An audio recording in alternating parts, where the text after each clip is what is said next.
salt is so important. Salt restriction has been shown to cause insulin resistance. You cannot, it is totally impossible for a fat cell to grow unless insulin is elevated. The belly fat wants to be burned. What if I told you salt isn't making you unhealthy? It's actually keeping you lean. According to Dr. Ben Bikman, the real danger isn't eating too much salt, it's not getting enough. And when you cut it out, your body flips into survival mode, flooding you with hormones that force you to store more fat. Fat cells contain mineralocorticoid receptors, which allows them to bind aldosterone. And then when aldosterone binds to the fat cells, you'll never guess what it does, unfortunately. The binding of aldosterone to its receptors in the fat tissue can change its behavior and stimulate growth. So it can not only promote fat cell differentiation, helping pre-adipocytes or early fat cells actually become mature fat cells, but also promote the growth or hypertrophy of those fat cells. Here's the truth. Salt is about 40% sodium, and sodium isn't optional for your body, it's essential. It doesn't just keep your fluids in balance. Your nerves need it to send signals, your muscles need it to move, your gut needs it to absorb nutrients, and even your cells rely on it for energy.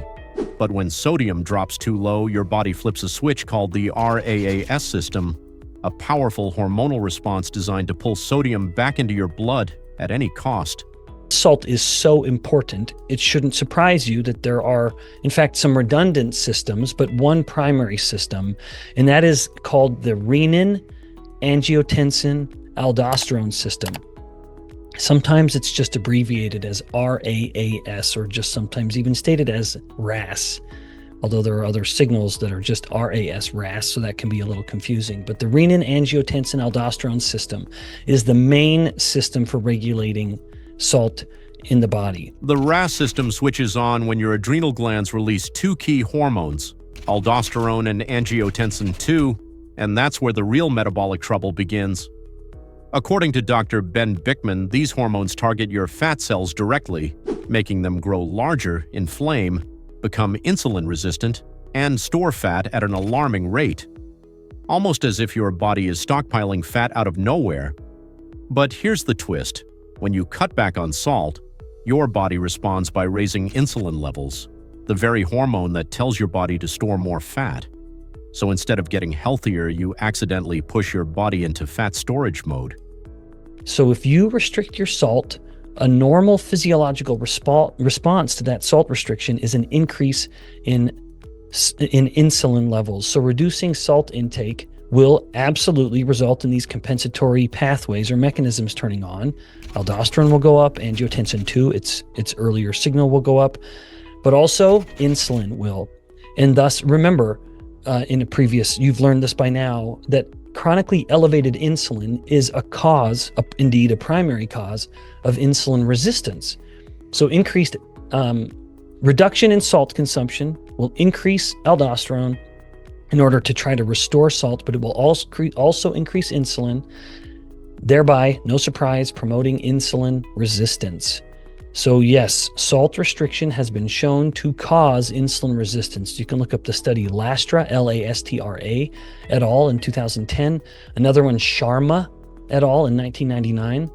They found that, once again, salt restriction leads to increased insulin levels, reduced insulin sensitivity, which they found complicates overall metabolic syndrome. Isn't it ironic that we've been told to restrict salt in order to reduce the health consequence risk or disease risk, particularly in things like diabetes and heart disease. And yet by restricting salt, we're increasing insulin resistance, which is arguably the leading contributor, certainly to type 2 diabetes, but even to heart disease. Eating clean, but the scale won't budge? The problem might be salt. To make salt work for you, not against you, you've got to stop fearing it, so start adding it back. The right kind. And no, not from chips or packaged snacks. We mean real natural salt. The kind your body actually uses for vital functions. Go for iodized sea salt, Himalayan pink salt, or Celtic salt. They're packed with trace minerals and free from junk. Regular table salt, that's a different story. It's highly processed, stripped of nutrients, and filled with anti-caking chemicals that block absorption. Now here's a simple trick. First thing in the morning, dissolve 1/4 teaspoon of natural salt in a glass of warm water. Drink it as soon as you wake up.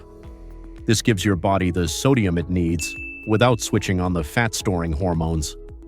You can also sip it before a workout for an energy boost, and don't be shy about salting your home-cooked meals. If you're avoiding processed food, chances are you're actually low on salt. A pinch on your omelet or salad can fire up your metabolism, because when your body finally gets enough sodium, it stops pumping out aldosterone and angiotensin 2, the very hormones that make fat cells swell and inflame.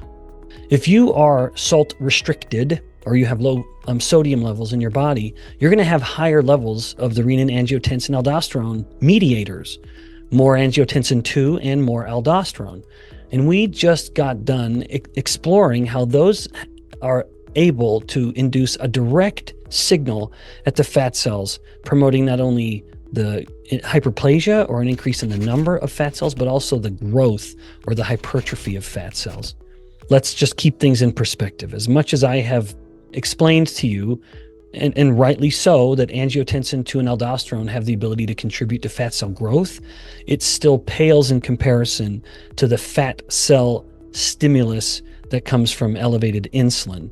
Now, if you imagine someone who's eating lots of refined starches and sugars, has high insulin levels promoting energy storage and fat cell growth, while also restricting salt because they've been told to eat a low-fat, high-carb diet and been told to avoid salt, you can see how we are just really adding fuel to the fire here to promote fat cell growth. Salt is actually one of the simplest tools for boosting your metabolism, and unlike most fixes, it comes with no side effects. Meanwhile, more than 75% of people over 40 who struggle with weight are turning to quick fixes like Ozempic, the so-called magic shot that blocks the hunger hormone GLP-1. But here's the catch. Those drugs often come with a long list of physical and mental side effects. The GLP-1 drugs do give me cause for concern as a biomedical scientist. So some of these drugs, like semaglutide, which is the main molecule in Ozempic and Wegovy, have really gained popularity because they will effectively promote weight loss, but the concerns are significant enough that I really think they need to be highlighted. One concern is what happens with lean mass. A paper that was published that indicated that the use of semaglutide resulted in 40% of the weight lost coming from fat-free mass or lean mass. Now, that's not to say it was all muscle and bone, because fat-free mass or lean mass does also account for some water loss. But suffice it to say, there would be some tissue loss from muscle and bone. And depending on the age of the individual, that may be tissue loss that they would struggle greatly in order to regain that after it's been lost. Another concern that was really highlighted in a paper just published is mental health. There is a very statistically significant, and I would add very meaningful, increase in poor mental health outcomes. Like the risk of depression goes up almost 200%, and the risk of suicidal behavior and anxiety goes up by a little over 100%. While so many people are putting their health and even their happiness at risk with powerful drugs like Ozempic, the truth is, your body already has built-in tools to help you manage weight and energy. There's a safer, simpler way to support your metabolism without side effects. And it starts with a mineral that's been unfairly demonized for decades. Salt has earned a terrible reputation because of a series of studies that implicated salt consumption as a cause of high blood pressure. And really briefly, as a momentary physiology professor, that is a real effect. If you and I were to go eat salt, our body for the next several hours afterwards would retain its water in order to balance out the salt so that we didn't get too salty. So we would retain water in order to keep our salt at a normal level. And so that could be reflected by an elevated blood pressure. However, multiple huge studies have found that if you go to a population of humans that have high blood pressure and you tell them you need to cut your salt in order to correct your blood pressure. They may, at most, move their blood pressure by 1 or 2 points. It has an absolutely negligible, irrelevant effect. And it's because salt is not a key contributor to blood pressure. It's actually insulin resistance. Insulin resistance will force the body to hold on to salt. Insulin resistance will force the blood vessels to be very constricted, all of which play together to make for a very high blood pressure. So as much as we have been telling the world that we should be cutting back salt, no, we should have been telling them to cut back on what spikes your insulin, refined starches and sugars. Stop fearing salt. It's not making you fat. In fact, not getting enough could be why your body is holding on to stubborn fat. Add back the right kind of salt, like Himalayan, Celtic, or iodized sea salt, and your body can finally stop overproducing fat-storing hormones. Try a morning glass of warm water with a pinch of natural salt, or season your meals with real salt. It's simple, safe, and can kickstart your metabolism without any side effects. Your fat cells aren't trying to sabotage you. They're just responding to what your body needs. Give your body the nutrients it's been missing and watch your fat-burning potential come to life. Struggling to lose weight?